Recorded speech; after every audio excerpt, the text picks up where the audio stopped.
heboh golongan mi, heboh golongan ayah yang kemah jok suri toladan bak Rasulullah. Maka malamnya nak dengar naruh drone orang yang kemah jok suri toladan bak Rasulullah.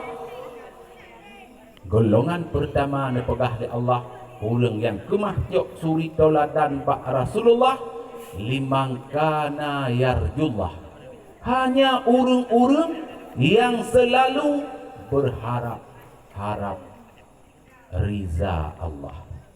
Yang gepuput geharap riza Allah. Oh wate geja uge hanaruh gegapit boh sawit go gejeut geharap riza Allah.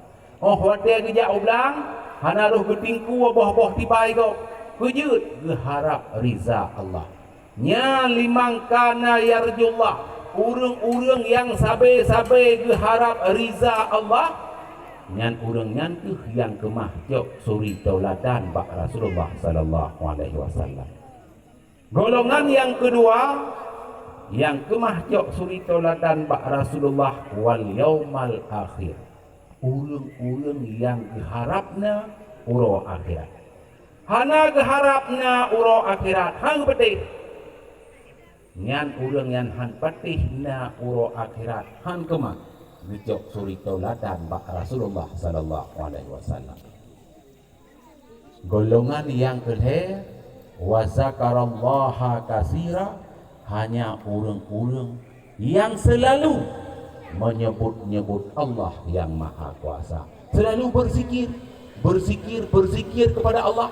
Oh wate sakit ate genging atih tulisanan Allah, seakan-akan tulisan Allahnya hu lagi hu bola ngejak ke peduk baati yang sakit gekun Allah diingat ke Allah. Nyan urang yang selalu mengingat Allah, nyan ke urang nyan yang kemah jok suri toladan bak Rasulullah sallallahu alaihi wasallam. Teman pagi pancara gitanya dalam hidupnya bersabar-sabar ingat ke Allah. Pu manteng yang tak bubut, ho manteng yang tajak, seakan-akan Allah hadir dalam seluruh kehidupan kita nyoba. Kiban cara, hana cara, kejut hana cara, karena kita nyoba hana elemen. Kita nyohan mungkin kita kepada Allah, kita nyoba hana elemen. Maka kita nyoba malamnya taduk siar untuk tak dengar ilmu, taduk siar untuk tak ulang ilmu. Faedah ulang ilmu, nyoba faedah ulang ilmu ini lebih pahala oleh Allah yang Maha Kuasa.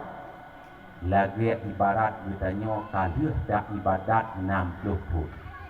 Nyol dia lentuan pegahaba rupanya yang ka ibu yang ka umi jepu penendung, sehingga dia ke ulang ilmu.